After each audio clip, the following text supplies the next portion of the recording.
दूसरी सदी हिजरी में मान बिन जायदा शैबानी एक नामवर अमीर थे। बहादुरी और फैयाजी उनकी पहचान थी। लोग दूर दूर तक उनकी सखावत के किस्से सुनाते थे। एक वक्त आया जब अब्बासी खलीफा अबू जाफिर मंसूर उनसे नाराज हो गया और गिरफ्तारी का हुक्म दे दिया। मान जान बचाने के लिए भेस बदलकर बगदाद से निकल पड़े। रास्ते में एक गरीब सियाह फाम शख्स ने उनका ऊंट रोक लिया।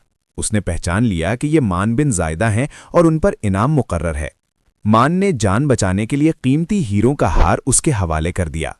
गरीब आदमी ने एक सवाल किया, क्या तुमने कभी अपनी सारी दौलत किसी को दी है? मान ने सच सच जवाब दिया कि नहीं, हत्ता के आधी या 1/3 भी नहीं। ये सुनकर वो शख्स मुस्कुराया और बोला, मैं सिर्फ 20 दरहम माहवार पर काम करता हूं, मगर ये हार तुम्हें वापस देता हूं ताकि तुम जान लो कि सखावत दौलत का नहीं, दिल का नाम है।